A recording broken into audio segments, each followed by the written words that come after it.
Ali Omuzambia Edison Cavani wa club ya Manchester United.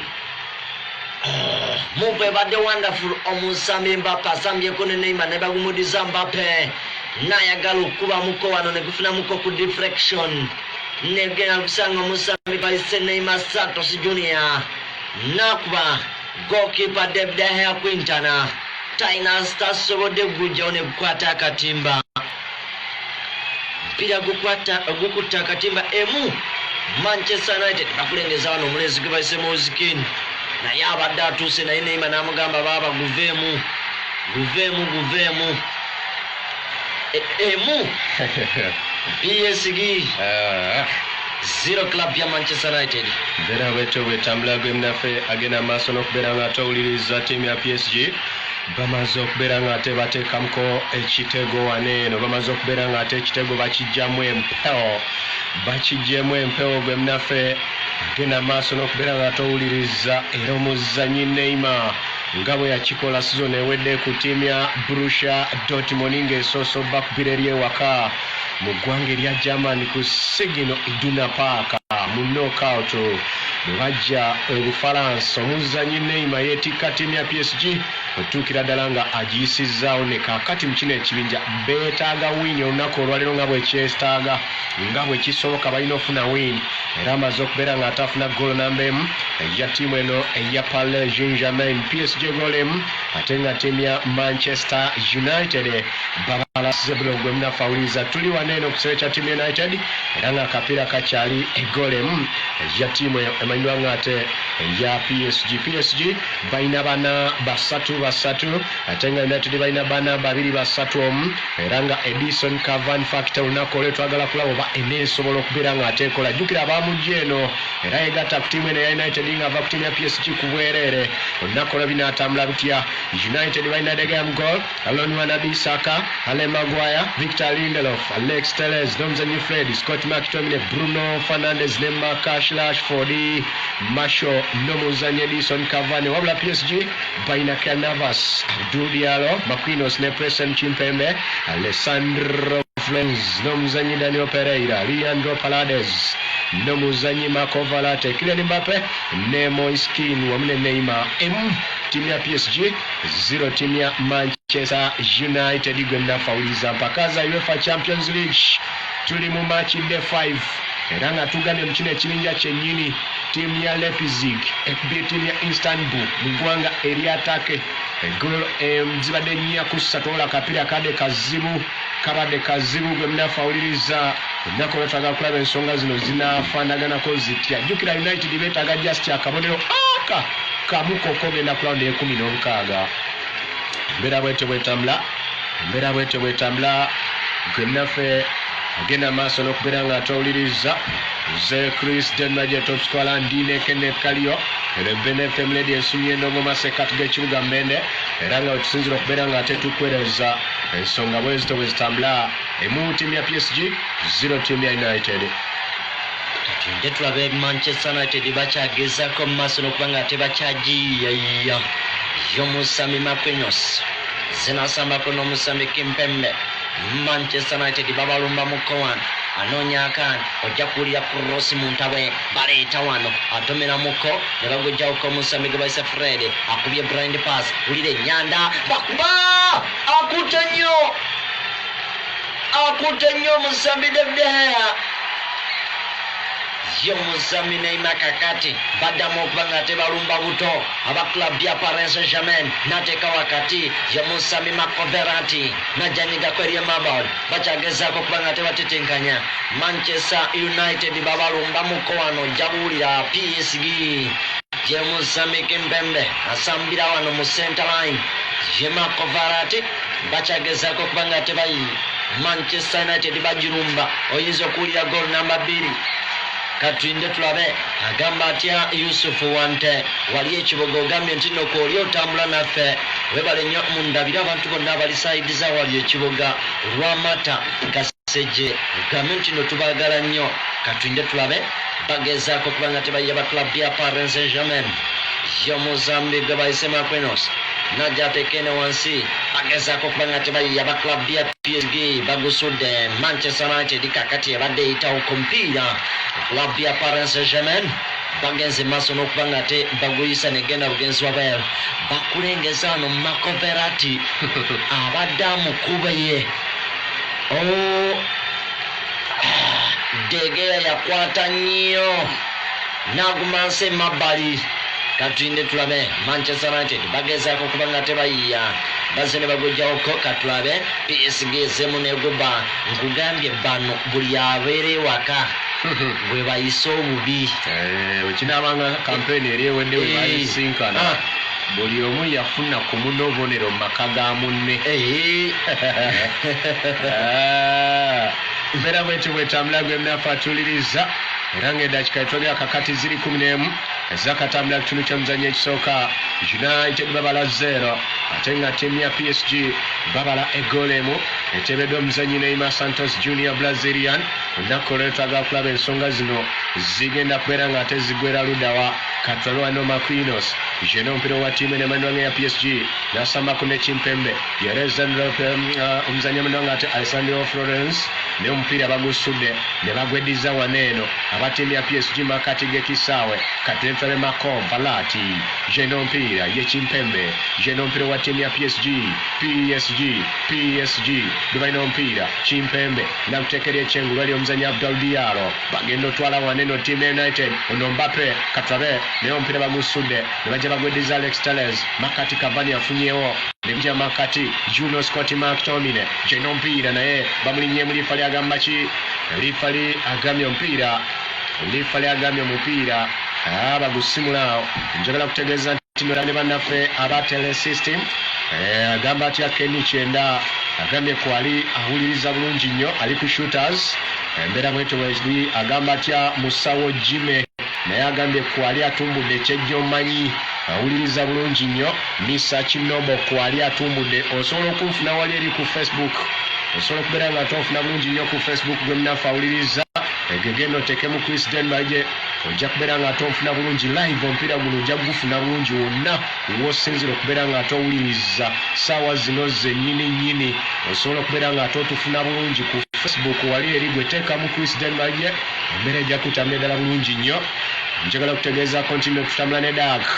Daga Motorcycle and Spare Parts tutambula ne bannaffe aba Daga Motorcycle Mbappe Neymar omupiira bamisinze wanene aba ttiimu ya PSG babadde bagenda ofuna goal namba 2 gwatatuuliriza Neymar amisinze waneeno naye nga liwadde omupiira wano li Mbappe oh my God abadde omuzannyi basubiddwa waneeno na slides ng'omupiira gwayiseewo dda bakasuka kakati ye Alan Wanabi Isaka akasa omupiira ne gujja Cavani namukadde amagumba gajja okwekaaka wano ne bajja bagumbawo bagweddiza ba United misinde naye omupiira zannye nnyo omuzannyi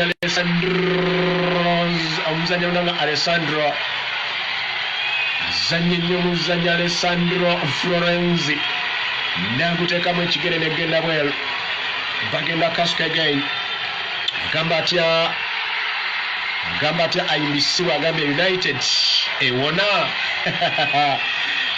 kwali wali live naye atulaba bulungi nnyo otugambye osobola nga totufuna bulungi osobola okutufuna bulungi saawa zino wali ku Facebook gweteekamu Chris Denbaligye ogenda kubeera nga totufuna bulungi guno omupiira ogenda gufuna bulungi live United kati bagala kubeera nga tebafuna at least a goal Juno muzannyi McTominay jeno omupiira wa Team United bagenda kuba waneeno abadde Fred ne gujja Cavani 1-2 Rashford jeno omupiira wa United jazi namba 10 Luni yajambalanga kakati bali ebweru wa box bakuba ne goalkeeper akutte nnyo Kyle Navas gwatuliriza ensonga bwezito bwezitambula akapiira bwe kato kagenda maaso n'okubeera nga ate katambula nze Chris Denbaje top scorer ndine Kenneth Kali okubeera nga tukwereza Rempene FM Radio ensunyi endogo masekati g'ekibuga ono agambye ali lwa busaana wali Kiganda Misa Kinobo wali wasinzidde okubeera nga atawuliriza embeera bwetyo bwetambula abale okubeera nga totumbudde Men FM kakati no naye agambye yayimbisibwa essaawa zino agambye ntino kwali agamba Manchester United egujjayo oba nedda katulabe bagenda okuba Team United Neymar asetinze bano bagenda okuba Moiskini obudde bwonna katulabe jena kapiira naye akubyendaka negubadira mu boxi ne balina ono Leandro Paredes kiwede Neymar omupiira agwerabidde emabega gwawuliriza naye akyabayinaina bayozamu waneeno ne befumita mu ttaka onaani ono gwe bakanga wane bifaananyi bajja byoza babimuwe essaawa yonna ono omupiira kubya egenze ery'ekyengulu gukyali gwa PSG baleeta mu boxi wano omupiira Neymar gokipa bajja kuba Team United nedege yakute nga senior player Neymar wano agenze nanuka badayagala gwefuuliramu waneeno gwatuuliriza naye degeya n'agamba nedda Neymar okyali mwana yetomanyi nti nno nze naliko Spain eyo era oliri ku Barcelona nga temututiisa bani naawe obwo yadde wanteebye dda yeekaza bamuteebye dda obwedda alabawo okukwata bw'ati nno Cavani talwadde muzanyi Edison Cavani ali wano bakonyemuko waneeno gwe mnafawuliriza kakati United bwe balina omupiira abatiimu ya Manchester United katulire tulabe Juno Alon Wan-Bissaka azannyeko ne Fred ne gujja omuzanyi Lindelof Samkone Degeya alina omupiira ogwa Team United najja kuteeka ery'ekyengulu wali omuzanyi Manongale Maguire jena omupiira wa Team United Juno Fred kakati katulabe ono adropinga nagira ddala emabega omuzanyi onanga Tema McTominay ne gujja makati Fred bamuleka yekka mu kibangirizi kyawali ku center katulabe wano Fred gumudidde asamba amakati bulungi nnyo katulabe waneno omuzanyi Rashford ne basambako bulungi nnyo aba United bagaba mu bibangirizi kakati Juno omuzanyi Lindelof afunye Maguire United basuse center bayingidde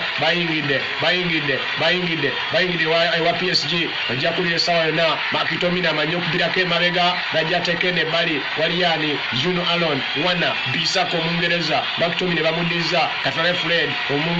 Fred omubrazil ne gujje nekyemanga waliyani balese mu box banoonya Cavani essaawa yonna ajja batomera omutwe ne gubaddira abatiimu ya PSG ne Rifalaina kyagamba gwe mnafawuliriza embeera bwetambula Eskenda agambye nti no kwali abale kubeera nga towuliriza gwe mnaffe ono naye agambye nti natumbudde bamuyita Sempijja agambye kyakabi nnyo naye atulaba bulungi wali eri ku Facebook nagambye osobola oteekamu Chris Denbalije ogenda kubeera nga ate akapiira kano okafuna bulungi nnyo dakiika 18 zikonye 19 gole mtimu ya PSG 0 timu ya Manchester United tugambye tuline bannaffe abadag motorcycle and spare parts embene waneno ku Lubanga Road ojja okubeera nga tobasanga nga wakayisa Club 1 era bali awo okuliraana transformer y'amasannyalaze eri mu kibaati era njagala kutegeezaako ne bannaffe aba telesystem ojja bafuna wala eri ku Main Street opposite ne Centenary Bank ogwamu ne kwayiwa opposite ne Mogasho okulira n'omulimbaki dene mu junction ya Kibaati ne Lubanga Road ojja kubeera nga tobafunako bulungi nnyo ojja kubeera nga tobalabira ddala ku miryango gyaffe gyonna egya telesystem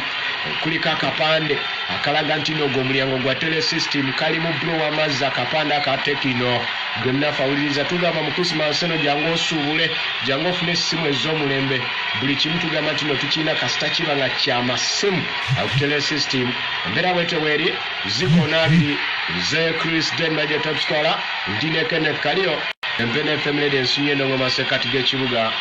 Terevu gukyaligo emu timu ya PSG y'omusambi gabayise Neymar Santos Junior 0 timu ya Manchester United tuli mu maka ga club ya Manchester United aga Old Trafford bannannyinimu bakyabakulembedde emu ku bwereere agamba atya Kansala Isima South Division wali ku district agamba nti no mumulabiranga ddala nga akaseera nga katuuse Kansala Isima abaako agamba baaba katulinde tulabe agamba atya Vegas Pro ebale kubeera nga ate ostreaminga live naffe kaakati era tukubuuzizaako nnyo abale kubeera nga totulaba kakati tugamba nti nno engumi etaruse engumi eyagala kawa wano mu kisawo waliwo omusambi ye Pereira ali wansi omulenzi gwe bayise Fred kirabika nno yakoze ekisobyo wano naye kyamukola kikinyigirenzi Marshall bwatyo bwe yafuna red card gwa Spurs ekirenzi kugwa bwe kityo katinde tulabe waliwo omusambi wa club ya PSG kakati ani yabizadde potential red card check bagenda kebera wali ku VAR balaboba bagwa Freddy basobola omuwa eno ne bamuwa kadi ya noob kozi myofu refari ngabizaziza amanda mu kisawa ate tebangezeemu nekoya agamba atya musawo Jime agamba ate ogwa Barcelona guli gutya tugenda kugamba essaawa yonna be just beerako bubeezi waneeno agamba atya Bashir naye twali ono agenda funa red card katulabe naye refari alinga agambye sitokono kankuwe yero mwenasijja byonoona katulabe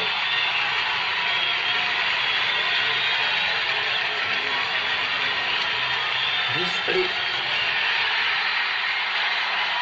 agambye nedda red card agisazizaamu naye nga bwolaba reaction ya Fred engeri gyakubye munno omutwe bamuwadde buwi yellow card Manchester United olaba n'omutendesi Thomas Tuchel agenda maaso n'okkaayana abagambe ebadde erina kuba red card Musa Fred awonye nnyo okuba ng'akyali ku kisaawo wamukisa nnyo otherwise egwo omutwe babadde balina ogwo mugende mulye embaata yammwe katunde tulabe klabu ya Manchester United be balina omupiira y'Omosambike bayise Scott McTominay embeera bwetyo bwetambula bwennaffe agenda amaaso n'okubeera ng'atwewuliriza katunde tulabe naye nga n'emipiira emirala giri mu ssambibwa naye nga gwo gwasoosewo gwa ttiimu ya Leipzig ne ttiimu ya Leipzig ne ttiimu ya Istanbul kapiira gwawedde goozi 4-3 naye nga baaba basajja beeteebye goolo buli dakiika ttiimu ya Leipzig bafunye goolo ng'obudde bugwayo mu dakiika 3 ze bongeddeyo ono awonye kaadi omuzannyi Fred ndowooza tajja kuddamu kompola embeera bwetyo bwekyali Bashiri Sekidde tukubuuzizaako abale kubeera nga atowuliriza embeera bwetyo bwekyali mbumoze omutemi w'ennyama naye naye mujja kunsesa United baagala kufuna goal naye nga baaba obusajja bwa ttiimu ya PSG bugamba guno omupiira tufa nagwo jjukira beetaaga points 3 mu buli ngeri oba kitya zo points 3 zirina okubeera nga ate zijja mu buli ngeri gwatuuliriza Lubamba tokoze ku nsonga zange embeera bwetyo bwetambula gwemnafawuliriza embeera bwetambula bagenda kubeera nga tebaleeta koona baleeta koona omuzannyi Bruno Fernandes gwemnaffe agenda amaaso n'okubeera nga atowuliriza bagenda kubeera nga tebaleeta koona aba United baleese mu bokisi waddo gokipa n'akwata Keylor Navas gokipa akutte Keylor Navas babadde bagezaako okubeera nga ate bafuna eggoolo waneeno aba ttiimu eno emanyibwa nti eya Manchester United naye akapiira bakaleese gokipa keyanza bweyanza bulungi nnyo era okukakkana nga goalkeeper akapiira agamba nedda mujja tulabako olulala. Embeera bwetyo bwetambula nze Chris Denbaje top scorer ndine Kenneth Kali okubeera nga tetukwereza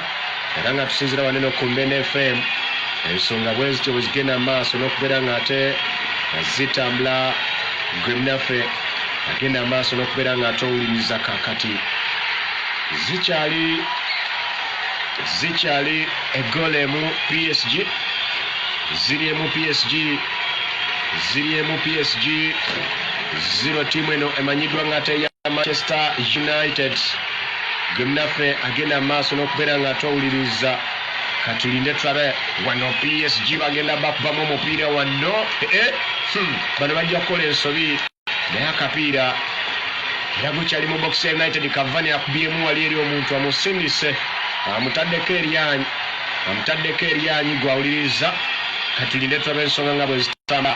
Kapiira kakyali wano ye Shafika agamba Chelsea oye jukira Chelsea wali bataddemu egoole emu kakati ku tiimu ya Seville. Tiimu ya Seville egoole emu dakika 2 tiimu ya Seville Chelsea bataddemu ate nga ogwa crash no era mu kino ekibinja kya group E bataddemu dda bagwagwedde dda abatiimu ya crash no bawangudde tiimu ya Lens egoole emu kubwerere. Chelsea bataddemu abatiimu ya Chelsea wabula mu kibinja kya group F. Mu kibinja kya group F Borussia Dortmund ne tiimu ya Lazio gukyali 0-0 ate nga Club Brugge ne tiimu ya Zenit St Petersburg gukyali 0-0. Gwagenda amaaso n'okubeera nga atowuliriza wali mu kibinja kya group G Juventus bataddemu dda ku tiimu ya Dinamo Kiev emu bwerere. Barcelona 3 ku tiimu ya Ferencvaros 3 bwerere dakika 28 3 ku tiimu ya Ferencvaros 3 ku bwerere. Barcelona bakyadde eri ku tiimu ya Ferencvaros guli 3 Barcelona baleeta wano frikiko omuzanyi Alex Telles owa tiimu ya Manchester United baleeta frikiko aba United balasa omupiira mu box wano bajja okuba omuntu naye akapiira ne bajja bagujja katabe Junale Sandro Florenzi owa tiimu ya PSG pira gusuddawo Alonze omuzanyi katabe bagenda kuba United. Cavani afunye bweru wa boxi najja settinga Makitomi na Fred ogenda wulira Marshall ogenda wulira mu box omuntu bagenda okuba tiimu ya PSG anafunye eno ya Alex Telles bire ku muzanyi wa tiimu ya PSG gutumbide mu bbanga gwa mitwe ne gubadira ba United ya Alex Telles najja sambako ne Scott McTominay. United balina akapiira katulire tulabe wano bagezaako okubeera nga ate batambula gwatuliriza Juno omuzanyi Lindelof jeno omupiira wa tiimu United nakutekewa Alex Telles. United balina omupiira kakati banyiga tiimu ya PSG essaawa yonna bakubye n'akawali ne guddamu ne gubadira aba tiimu ya PSG kakati Abdul Diallo najja kuteeka eno maaso wagweddiza ba United ojja kuwulira essaawa yonna. United balina akapiira ono si Fred akutadde eri ekyengulu waliyo Telles abadde Marshall nasettinga baguddemu abatiimu ya PSG dakiika 29 ziri 29 ono agambye nti nno kale agambye nti nno bamuyita katulire tulabe United bagala kubeera nga tebafuna goal namba emu basettings ojawulira Cavani box wali ono ebintu byakoze sibitegedde omupiira yozeza nayenika mu ttaka PSG kakati jukira ne uli wulate bwe bayekoza United nejja nebakuba naye bakonyemu wanene abatiimu ene emanyiddwa nga ate ya Manchester United. Mbappe tanalabika bulungi nnyo era speed ye tanaba kubeera nga ate ekola bulungi nnyo nga bulijjo webadde etera okubeera nga ate ekola naye nga gwo kakati wetwogerera gukyali egoolo emu ya tiimu ya PSG yateebeddwa Neymar Santos Junior gwe yakatwegatako ate nga United bakyabalazel eddakiika 30 dakika 30 bakulengesa omutendesi wa club ya Manchester United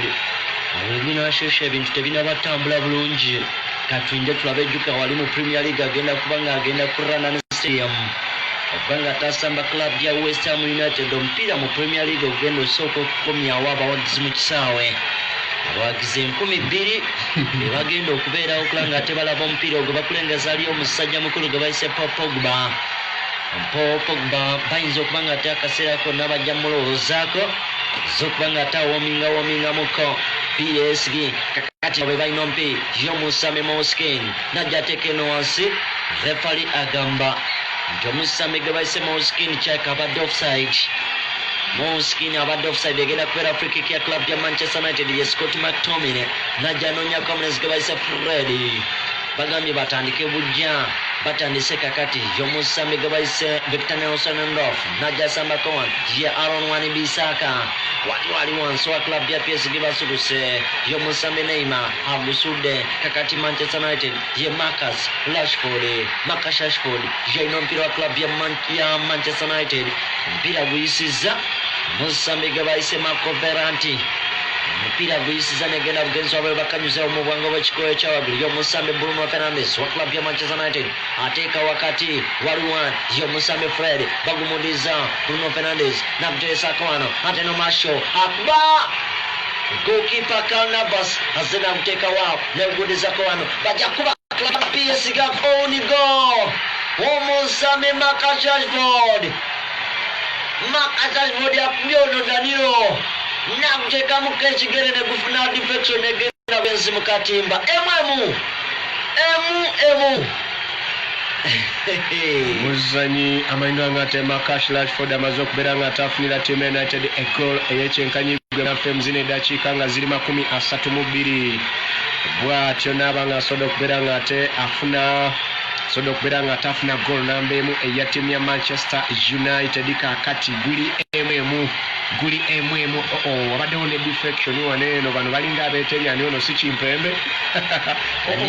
Danilo Pereira abadde n'ate ne geemu ennungi empiira egiyise naye Rashford myaka 23 egy'obukulu 31 Oktoba 1997 yali azaalibwa abanyuzemu omupiira wali ne bekoze ekintu abatiimu eno eya PSG kati guli emu United yagala akabonero kamu kokongenda mu laundi eye16 yagala just akabonero kamu okugenda ku laundi wali eye16 ate club ya PSG isinegoba kitegeeza omupiira oguddako Leipzig ayinza okukalubira ku maniyo kuba naye alaba nti no kisoboka kuba yo PSG sembyayo ayinza omukuba sembyayo tiimu ya Sandball ladies and gentlemen abanene tuyinza obalaba mu Europe abamu ku bo kitegeeza nti tusobola okulaba wano tiimu zonna nga zirina obubonero 9 nga editwedi yejjamu my goodness babadde bataddewo omupiira gubadde mulungi omusambika Mbappe Alex Teflo agambye ku endi swimming live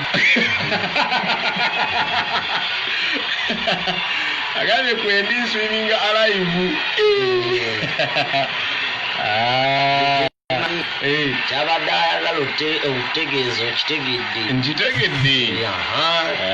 Diana agambye kwali abuuza omupiira gwa Uganda under 20 guwedde gutya under 20 basoda okate bakuba tiimu y'eggwanga erya Tanzania goozi 4-1 abamu ku abateebye omuzanya Ivan Bogera alina omutindo baaba sigulabanga y'omu ku abasoda okubeera nga tebaliba ne munnamubende waffe Igana Jibu abadde omu ku abalabisa abadde ne performance ennungi alina kafiki kasaze mbeera bwetyo bwetambula gwe munaffe agenda amaaso n'okubeera nga atawuliriza omupiira gukyali eggoolo emu eggoolo emu Team United dakika 34 edakika ziri 34 gwe munaffe agenda amaaso okubeera nga ate awuliriza embeera bwetyo bweri kakati tulinde tulabe era gambye nti osobola okutufuna wali ku Facebook genda oteekemu Chris Denbalije ogenda kunfuna bulungi nnyo era omupiira guno ogenda gufuna bulungi nnyo gwe munaffe agenda amaaso n'okubeera nga atawuliriza Dine Kenneth Kaliyo wano ku BNFM tusinza okubeera nga tetukwereza eno ye Champions League tuli mu match day 5 United ku Old Trafford guli emu mbagasse nenga PSG basokuteba nga bayita Neymar Santos Junior Brazilian kakato genda kuya Danilo Pereira ono Moiskin naye alimu obuto bungi Mbappe afunye Katsabe Mbappe najja asambako n'omuzanyi Makovalati nakyusa oluyimba abutadde ekyemanga wali omuzanyi Katsabe wali omuzanyi amananga ati Alessandro abadde Abdul Diallo negujja wano makati g'ekisaawe muzanyi Danilo Pereira afunyeko omuzanyi munangate Leandro Paredes najja asambako mulungi nnyo ne Marco Verratti asamba akapiira kawoomu n'ateeka n'ebbali wali aliyo Abdul Diallo kina akapiira jazi namba 22 negujja makati katulabe Diallo bamuddiza naye akapiira n'akalinyamu omuzanyi Alon Wan-Bissaka ne gugenda bugenzi wabweru ate agenda amaaso n'okubeera ng'atowuliriza kati ne tulabe naye bamutandise mangu nnyo abatemya PSG ne gujja n'omuzanyi Emmanuel Ngate Chimpembe jeno omupiira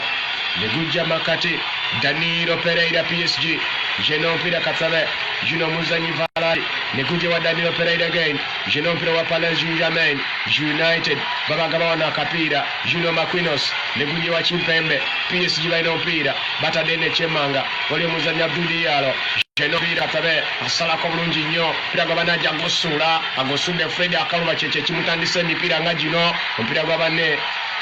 alina gwakompodde wano omusimako Verratti singa bakompodde ndaba ekifeesi kyefaananyirizaako ekyo ate nga ne kaadi eraga wuwe ewa Marco Verratti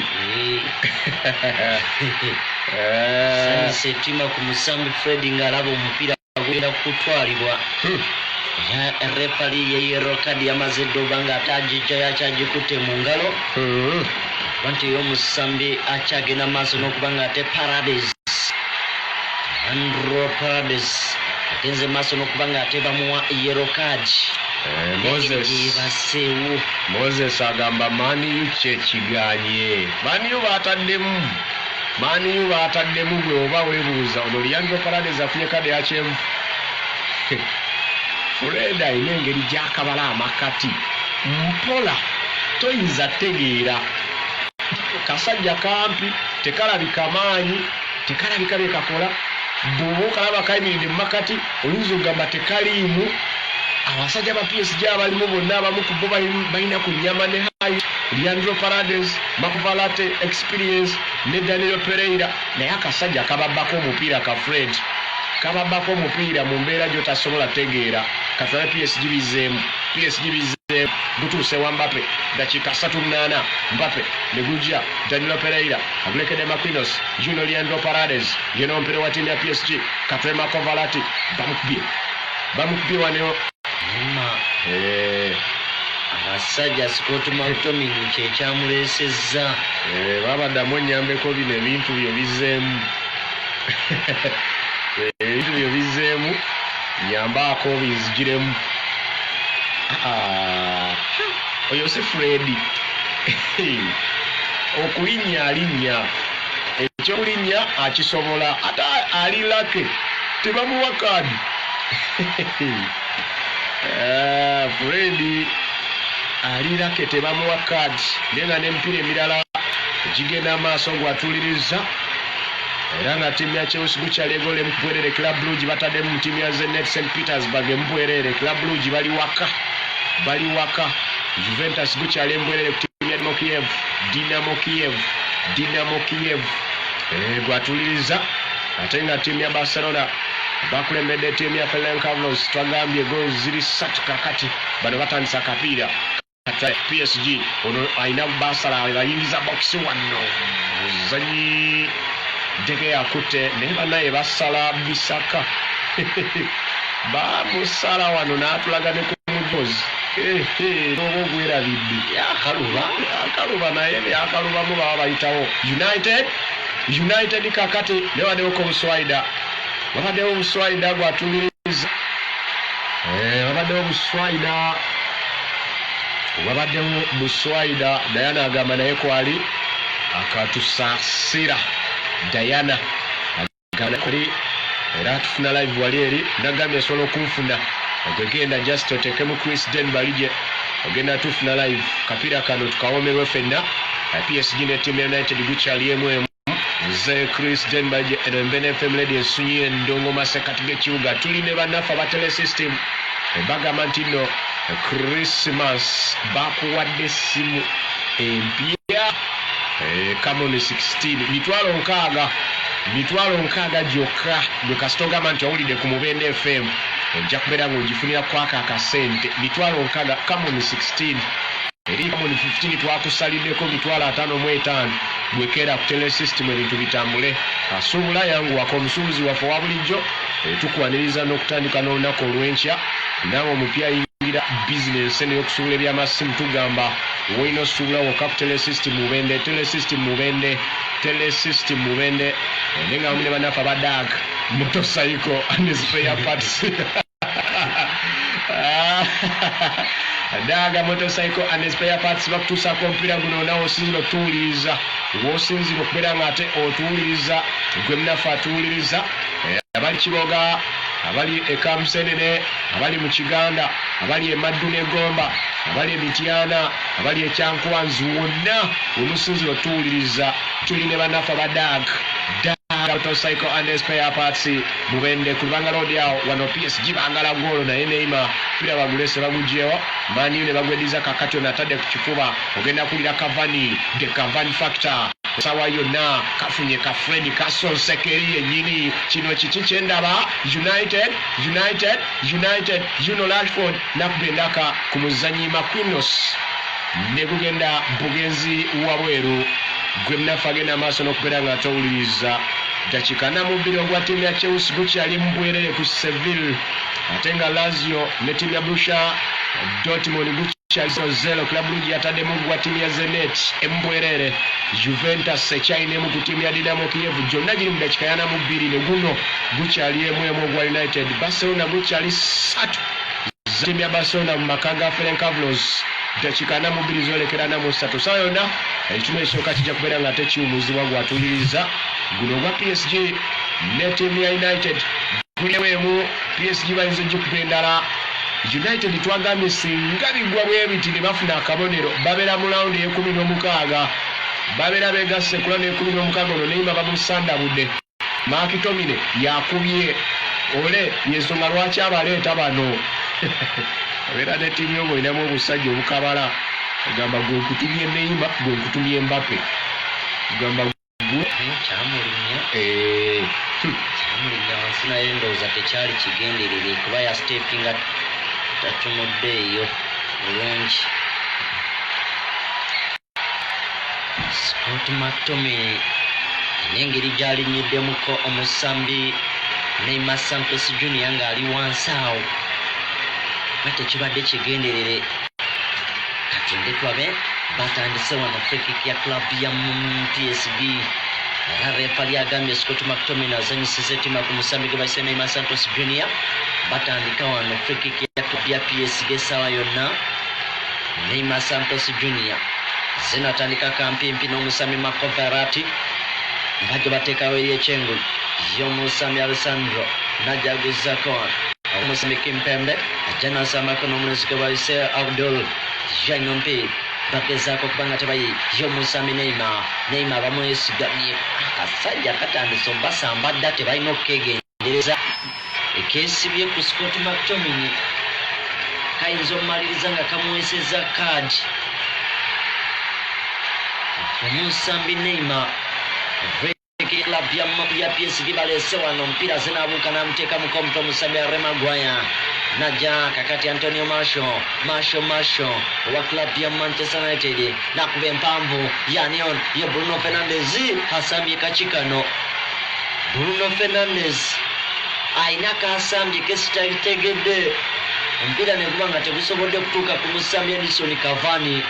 bwatyo gokipa Kai Havertz najja gujjawoko Manchester United be balina y'omusambi gwe bayise Fred wa club ya Manchester United ye Fred Scott McTominay wa club ya Manchester United najja ateeka wa Bruno Fernandes basambye Fred Manchester United najja nyigako wano waliwo ali wansi refali agambye tutambule Harry Maguire n'atuma empanvu asibako bulungi omusambi Aaron Wan-Bissaka jasula omupiira gwa banne omupiira baguyisiza ne Zoel kongene madachike mumweze dachika na mwetano zo ini ya club ya Manchester United yes Scott McTominay jia inompiri najateka mukachigere chiwamvu anonyo musambi Edison Cavani Kimpembe asena gusokako najafuna komenzike baise Kai Havertz goalkeeper Kai Havertz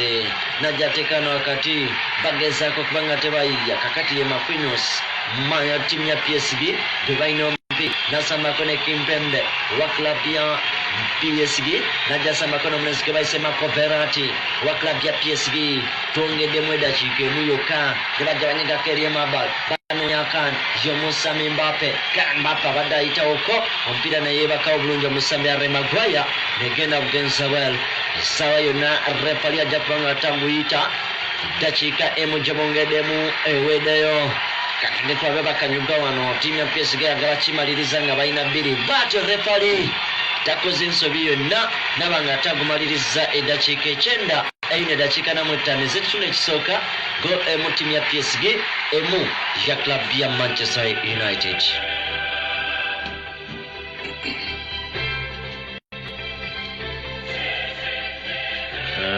Lifali bwatyo basobola okubeera nga ate ekitundu ky'omuzannyo ekisooka akiwummuza nga timu United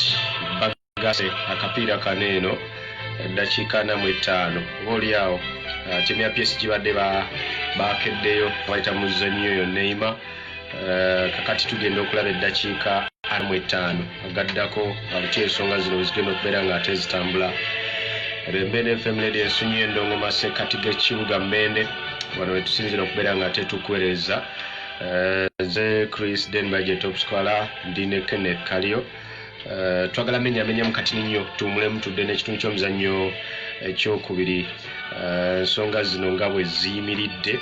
olinasobola okubeera nga ate bitambula PSG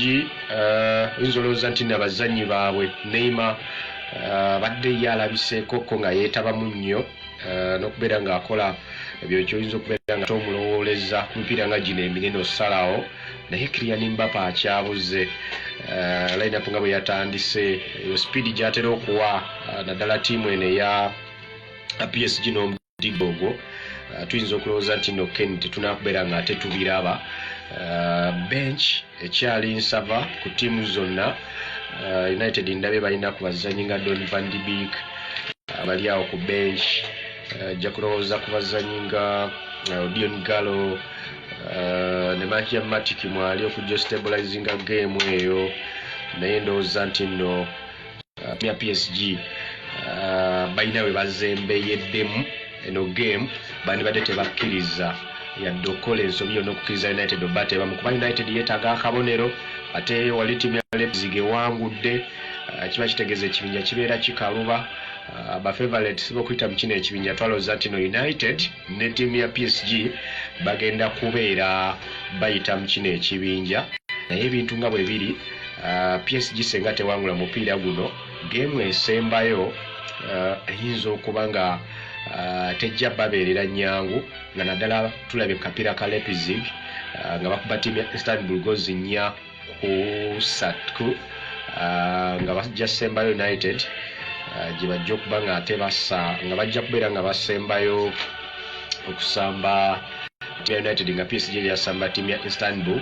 ndabye ng'esamba kiremesa eyinza okwagala okukalubiriza mu ttiimu eno eya PSG naye ttiimu ng'eno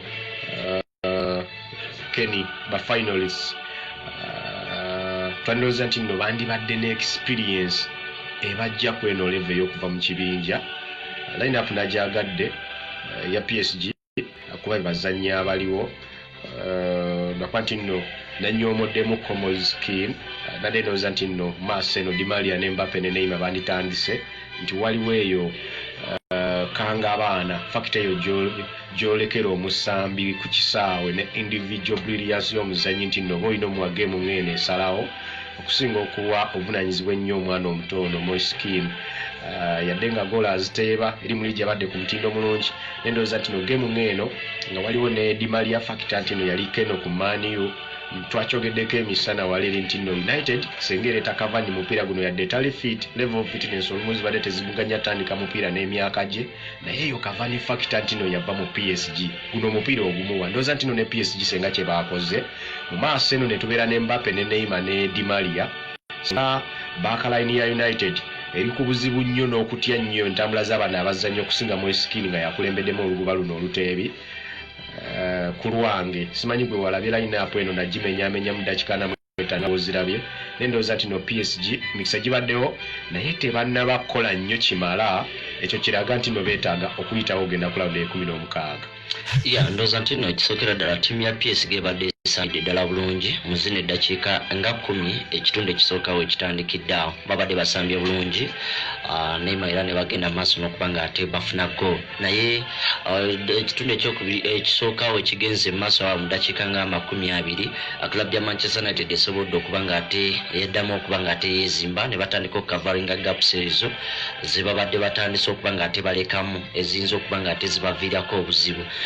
babadde bakizudde mu bwangu nnyo ndowooza nti no kyovola abasambi ba holding midfield ababiri bombi aba club ya Manchester United omuli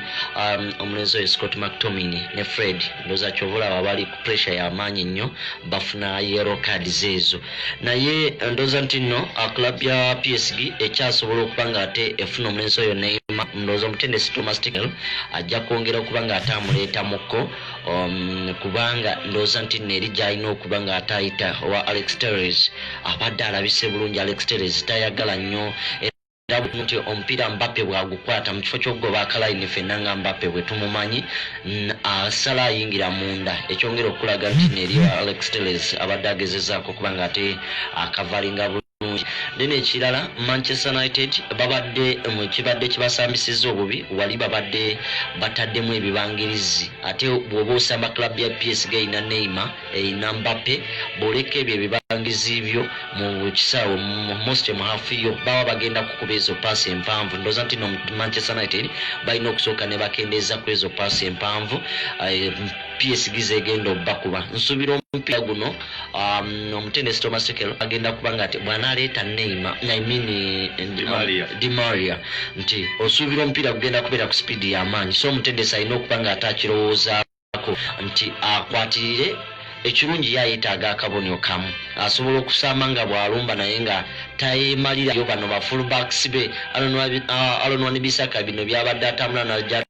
kumpi nga corner flag lozanto obusajja buyinza okukwata counter attack kuba bulina obusajja obulina speed obusobola okusamba ekyo otherwise ndowooza nti nomusami Matic oba Pogba yadde ntolusi abadde bulungi naye asobola okuyambako awo n'atuulako awo makati n'ayongera okuba ng'ate aziyiza ezo ennumba kuba wonooleka PSG neeba nga etuuka mu box nga bwebadde etuukawo tulabye saves 2 ezikoleddwa David De Gea eziyinza okuba nga ku mulundi omulala omupiira ogwo guyinza ogenda mpaka mu katimba so ndowooza nti no club ya Manchester United balina okusooka ne bakolamu eyo gaps ezo ne baziba bulungi nga bwe babadde bakikoze mu zino eddakiika nga 20 ezisembyeyo bwe bati bwe baba bakikola ne mu second half bakyasobola ogenda maaso n'okuba nga bafuna akabonero awo ennyini we tugenda okubeera nga ate tukumuzaamuko tudde n'eddakiika 45 ez'akapiira kaneeno tulabe oba PSG atwala olunaku oba Manchester United naye nga twagambye nti PSG just kye beetaaga okubeera nga ate bakola okusigalamu kuba okusigala n'essuubi eriyinza okubeera nga libatwala ku lawundi e16 balina owawula akapiira kano balina okufuna obubonero 3 mu buli ngeri lwansonga nti nno yo ttiimu ya Leipzig ewangudde omupiira gwayo kakati erina obubonero 9 enkanankana United yeetaaga newangula omupiira guno negenda kubonero 12 bwefuna akabonero egenda kubonero 10 ebekakasibwa nti nno yeegenze ku lawundi e16 PSG erina obubonero buli 3 bwewangula omupiira guno egenda ku 9 bonna babeera balina obubonero 9 kati awo omupiira ogusembayo ku buli ttiimu guba gujja kusalawo butya ani agenda ku lawundi e16 nga ne head to head yekola awo no yawonye kaadi Fred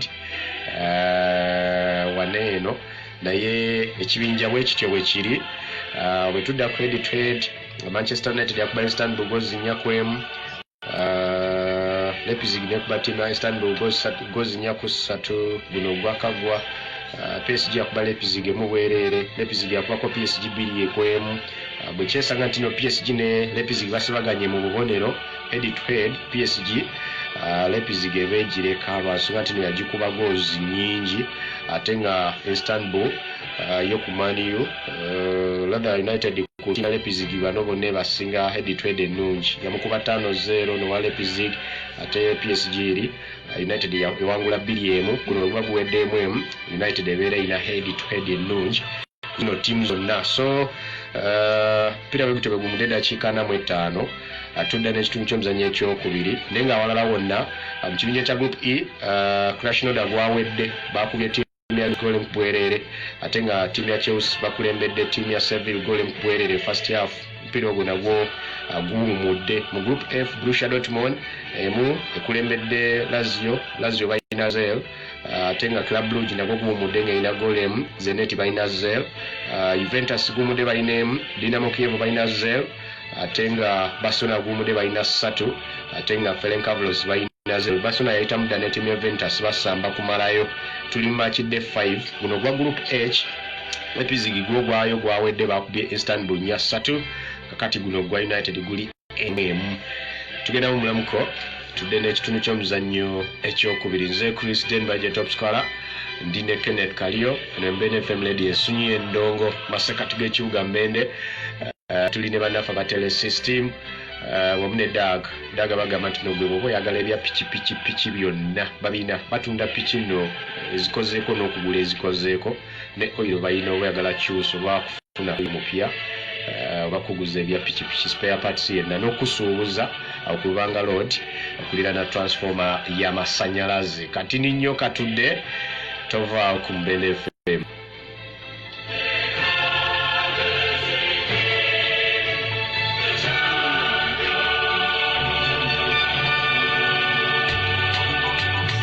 Basibo ne banyabo mbalamusizaako amanya n'eddoboozi ze Charles Kawuma abasinga gwe bamanyi nga Kawunga asaba obwa meeya oba East Division ku kaadi ey'enkyukakyuka eya NUP ekisinde ekya People Power. Basaba okuneesiga bamaama ne bataata okubasa ofiisi eno ey'obwa meeya obwa East Division sobole okuba nga ntereeza ebyo ebiganye byonna mu myaka 5 sobole okuba nga tweyagalako nga East Division. Mbasuubiza ebyenjigiriza ebirungi ebyobulamu ebirungi ettaka n'ebirime ebirungi amazzi amayonjo mu kitundu kyaffe osane East Division okubeera ennyonjo ennyo. Omuntu wa wansi alina eddoboozi eritawulirwa ligenda kutuuka okuwulirwa nga Charles Kawuma yakutte ofiisi ey'obwa meeya oba East Division. Bingi ebiganye mu myaka 5 kuva twafuna municipality nga East Division naye nga tusuubira nti bijja kuba bitereera singa Charles Kawuma anaaba ye meeya wa East Division mu kisanja eky'omwaka 2026. Ensobi ezibaddewo zonna ikoleddwa liba kuzigonjolola era nga bingi bitugenda okufuna nga East Division okusakira division yaffe sako n'okusitula ebyenfuna byaffe nga bannansi aba East Division kusale mu Bende municipality okutwaliza awamu. Basaba okuneesiga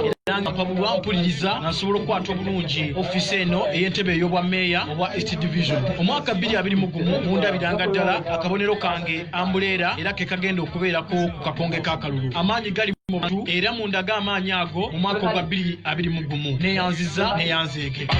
Balekane balondawo omuntu watakoze ne bamujjawo ekyo nesemateeka kyogerako omubikula kyosookerako babula. Salzan Smile Saloon ebakafulu mu kusala enviiri emisono gyonna egy'abaana ez'abaami abakyala ogenda ku mbaga oba ku mukolo gwonna Ikomba Salzan Smile Saloon basagibwa mu Bende ku kisaawe ky'e Kasaana opposite n'omulongooti gwa Waliidi okuba eridda mu Nkanaga n'akapande obeera okalaba. Jjukira nti baguddeyo n'ettabyendala mu kibaati mu kikubo ekiri opposite boda era n'ekipande obeera okiraba. Tugattiddeko saluuni esiba enviiri z'abakyala awo mu kirungi opposite transformer ku katale k'emmere waliwo n'omuti gwa fene wolaba akapande akaliko Bamalayika Beauty Center. Tusiba enviiri zonna ebizigula ensusu ne bijjamu embalabe binnamakula n'ebintu ebikulumba ebirala. Abagala okwerukamu oba okusigala ku oligino yaabwe beeyune tulina ne mobile money eya Airtel ne MTN. Bigiriza abagala okusala n'okusiba enviiri buli musono gwonna abava ewala ebisoowo ebiri kumanya ebisingawo 0787 73 01 oba 0755 10